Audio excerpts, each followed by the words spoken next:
በክፍል 1A ስለ ሕግ ምንነት፣ ስለተሰጠበት ዓላማ አይተናል። ሁለተኛ ደግሞ ሕግ በማን ለማን እንደተሰጠም አይተናል።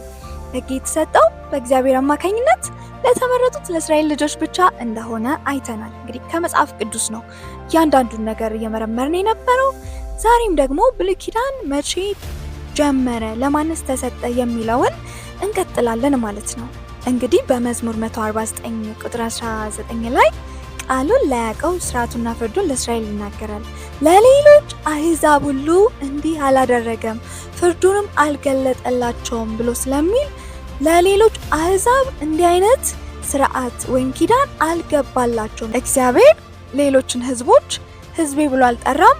አሕዛብ ብሎ ጀነታይል ብሎ በራሳቸው መንገድ እንዲሄዱ ትቷቸዋል እስከ ክርስቶስ ድረስ ማለት ነው። እና ሥርዓቱንና ፍርዱን አልገለጠላቸውም ይላል። በብሉይ ኪዳን እግዚአብሔር ከእስራኤል ሕዝብ ውጪ ከሌላ ሕዝብ ጋር ኪዳን አልገባም። ይኸው ማስረጃችን እንግዲህ መጽሐፍ ቅዱስ የሚለውን እንጂ ከራሳችን አንዳች አናወራም። እንዲሁም ሮሜ 3:19 ላይ በኦሪት ሕግ የተጻፈው ትእዛዝ ሁሉ የሚመለከተው ሕግ የተሰጣቸውን አይሁድን ነው ይላል። እንግዲህ ፕሌንሊ ስትሬት ፎርዋርድ ሆኖ ነው የሚናገረው። እንግዲህ ወገኖቼ ሕግ ደግሞ የሚያገለግለው አንድ ሰው ኃጢአት መስራቱን እንዲያውቅ ለማድረግ ብቻ ነው ይለናል። እና በክርስቶስ ያገኘነው ጽድቅ ደግሞ በኦሪት ሕግ ላይ የተመሰረተ ስላይደለ እያለ በደንብ ነው የሚያብራራልንና በደንብ እነዚህን ክፍሎች እናጥናቸው። በዚህ በእግዚአብሔር ቃል ላይ እንመስረት። በሚክያስ ምዕራፍ 4 ቁጥር 5 ላይ ሕዝብም ሁሉ እያንዳንዱ በየአምላኩ ስም ይሄዳል፣ እኛም በአምላካችን በእግዚአብሔር ስም ለዘላለም እንሄዳለን ተብሎ ተጽፏል። እስራኤል ከእግዚአብሔር ጋር ኪዳን ስላላት በእግዚአብሔር ስም ለዘላለም እሱ በሚመራት ትሄዳለች። ነገር ግን ሌላው ሕዝብ አሕዛብ የተባለው ጀንታይል የተባለው እርሱ ጣዖት አምላኪ እግዚአብሔር ሕዝብ ብሎ ያልጠራው ሕዝብ መሆኑን እንግዲህ ተመልከቱ። የዮሐንስ ወንጌል ምዕራፍ 1 ቁጥር 16 ላይ ደግሞ ሕግ በሙሴ ተሰጥቶ ነበርና ጸጋና እውነት ግን በኢየሱስ ክርስቶስ ሆነ ብሎ በግልጽ ይናገራል። ስለዚህ የብሉይ ኪዳኑ ሕግ በጽላት በድንጋይ ጽላት ላይ ተጽፎ እንዲሁም ውጫዊ ነው ብለናል ባለፈው በንጽጽር የሙሴ ሕግና የክርስቶስ ሕግን በንጽጽር እንደተመለከትነው ሁሉ ያንን ማስታወስ ነው አሁን። እና የብሉይ ኪዳኑ ሕግ በጽላት ላይ የተጻፈ ነውና ውጫዊ ነገር ነው። ጸጋና እውነት ግን በክርስቶስ ኢየሱስ ሆነ ይለናል። እና ጸጋው ደግሞ ኃጢአተኝነትና ዓለማዊ ምኞትን የሚያስክድ ነው። ዳግም ስለምንወለድ ከእግዚአብሔር ስለምንወለድ ያ ኔቸራችን ደግሞ ና ሕግ ልጻፍልህ እና በዚህ ሕግ በተጻፈ ሕግ ትመራለህ ብሎ የሆነ ድንጋይ ጽላት ላይ እንደተደረገው እንደዚህ ውጫዊ ነገር ሊቀመጥለት አይገባም። በውስጡ ካራክተሩ የእግዚአብሔር ኔቸር ሕያው የሆነው የእግዚአብሔር ቃል በውስጥ ስላለ መንፈሱ በውስጥ ስላለ ቅጣት ፈርቶ አይደለም የሚኖረው። ባህሪው ስለሆነ በቃ ይራመዳል፣ ይኖራል። ይልቅስ የቀደመው ማንነቱ ከክርስቶስ ጋር ተሰቅያለሁ እንዳለ ጳውሎስ ማለት ነው። በቃ ሞቷል፣ የዛኔ በመስቀሉ ሞቷል። ስለዚህ ስጋን ከክፉ መሻቱ ጋር ሰቀሉት እንደሚለው ማለት ነው። እና የሞተ ስለሆነ አሮጌው ማንነት ይልቁንስ አዲሱ ማንነት በክርስቶስ ሕያው ሆኖ ክርስቶስ ራሱ በውስጣችን ይኖራል። አዲሱ ሰው አንድ ነገር እናጠብቅ አትጠብቅ ተብሎ የሚነገረው አይደለም፣ ባልንጀራው የሚነግረው አይደለም። ይልቁንስ በውስጡ ያለው መንፈስ ቅዱስ ያስኖረዋል። ባህሪውም ስለሆነ በቃ ዕለት ዕለት የሚኖረው እንደ መንፈስ ፈቃድ ነው፣ በመንፈስ ሕግ ነው የሚመራው። እናም የተጻፈ ሕግ ሊቀረጽለት አያስፈልገውም፣ መንፈስ ቅዱስ በውስጡ ስላለ ነው። አሁን በአዲስ ኪዳን የድንጋዩ ጽላት ተሽሯል ይላል። ቆይተን እንመጣበታለን፣ ግድ የለም። የምናወራው ከመጽሐፍ ቅዱስ ነውና ፊዚካል የሆነው የድንጋዩ የጽላት ሕግ ተሽሯል። ያ ማለት ግን በአዲስ ኪዳን መረን መውጣት ማለት አይደለም። ይልቁንስ ቅድም እንደተባባልነው መንፈስ ቅዱስ በአማኙ ውስጥ ስላለ አሮጌውን ማንነት አስክዶ ሰቅሎት ገድሎት በእርሱ ፈቃድ በመንፈስ ፈቃድ ያስኖረዋል ነው በቃ። እና የመንፈስ ሕግ ባህሪው የሆነ እሱ አለው ነው እንጂ መረን የወጣ ወይም ኪዳን አልባ መሆን አይደለም። በአዲስ ኪዳን ከሁሉም የሚበልጠው ሕግ በአማኙ ውስጣዊ ማንነት ተጽፎበታል። በብሉይ ኪዳን አንድ እስራኤላዊ በአእምሮ አንድን ሰው ቢጠላ ወይም ደግሞ ቢመኝ ፊዚካሊ እስካልፈጸመው ድረስ እንደ ኃጢአት አይቆጠርበትም። ኃጢአት ነው እኮ ነገር ግን አይቆጠርበትም፣ ወይም ደግሞ ፍርድም አይቀበልም ለዛ ስራው ማለት ነው፣ ተጠያቂ አይደለም። ነገር ግን በአዲስ ኪዳን ክርስቶስ ምን አለ? ለቀደሙት ነው የሚለው። አስተውሉ፣ እናስተውል። ለቀደሙት ነው የሚለው እንጂ ለእናንተ ተባለ አይልም።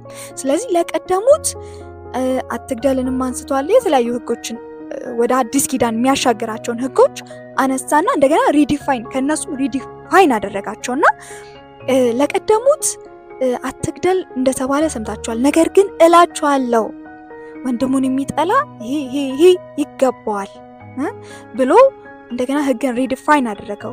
ስለዚህ ከውስጥ ከነፍስ ነው ማለት ነው ኃጢአትም ሲቆጠር የሚቆጠረው ማለት ነው በአዲስ ኪዳን።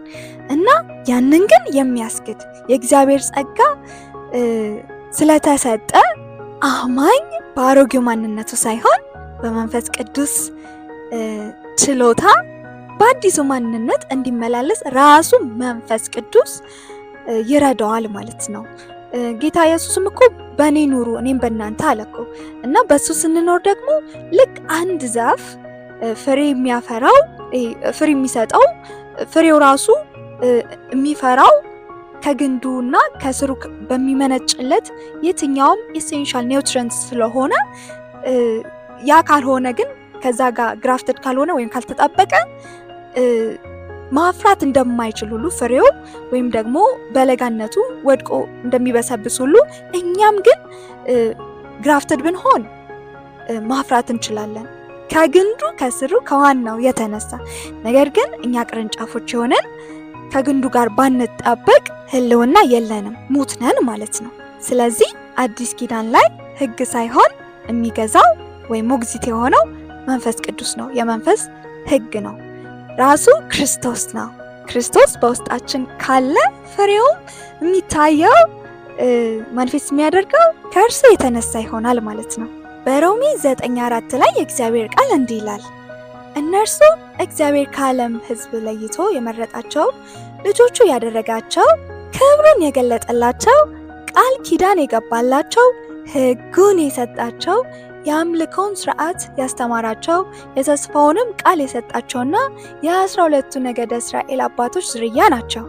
ከሁሉ በላይ የሆነውና ለዘላለም የተባረከው አምላክ ጌታችን ኢየሱስ ክርስቶስ ሰው ሆኖ የተወለደው ከእነርሱ ወገን ነው፣ እርሱም ለዘላለም የተመሰገነ ነው፣ አሜን ይላል። ስለዚህ ሕጉ የተሰጣቸው በአደራ ቃል ኪዳን የገባላቸው ይህን ሁሉ ያደረገላቸው ከዓለም ሕዝብ ሁሉ ለይቶ የመረጣቸው ልጆቹ ያደረጋቸው እስራኤልን ነው እንጂ በብሉይ ኪዳን እግዚአብሔር ሌላ ሕዝብ አይደለም። ክርስቶስም የመጣው በእነሱ በኩል ነው እና ያው እንግዲህ ጳውሎስ ጽፎላቸዋል እስራኤልን በተመለከተ እነሱም የሚታሰቡበት ጊዜ እንደሚመጣ፣ ነገር ግን ለጊዜው የአሕዛብ ሙላት እስኪገባ ድረስ ብሎ ይናገራል። እና እዚህ ላይ እንደምትመለከቱት ብሉይ ኪዳን መቼ ጀመረ ካልን በሙሴ ለማን ተሰጠ? ለእስራኤል።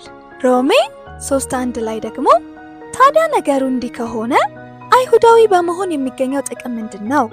የመገረዝስ ጥቅሙ እምኑ ላይ ነው? በእርግጥም አይሁዳዊ መሆን በብዙ ረገድ ጥቅም አለው።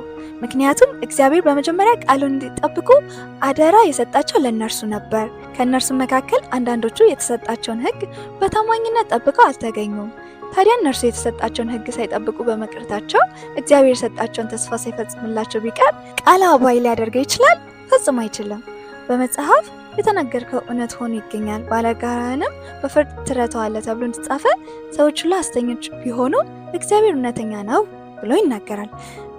ስለዚህ እንደምትመለከቱት እግዚአብሔር በመጀመሪያ ቃሉን እንዲጠብቁ አደራ የሰጣቸው ለእስራኤላውያን ነበረ። ሕግም የሰጣቸው ለእነርሱ ነው። ነገር ግን ከታማኝነታቸው ጎድለዋል ብሎ ደግሞ ይናገራል። ለዛም ነው እኮ በኤርምያስ 30:31 ላይ ጊዜያዊ ነው ግን አዲስ ኪዳንን እገባለሁ ግን እንደ እንደ ብሉይ ኪዳን ወይም እንደ ቀደመችው አይነት ያላይደለች ወይም ያልሆነች ብሎ የሚናገረው። በአራተኝነት የምናየው የዚህ የክፍል 1B የመጨረሻ ንዑስ ክፍል ምን ይላል? የብሉይ ኪዳን ሕግ መቼ አበቃ? ለዚህ ጥያቄ አጭር መልስ የሚሆነው ሕጉ የሚያገለግለው ሰው በሕይወት እስካለ ድረስ ብቻ ነው። የብሉይ ኪዳን ሕግ ያበቃው ክርስቶስ ኢየሱስ ሲመጣና ሲሞት ነው። ሕግ የሚያገለግለው እስከ ብሉይ ኪዳን ፍጻሜ ድረስ ብቻ ነው።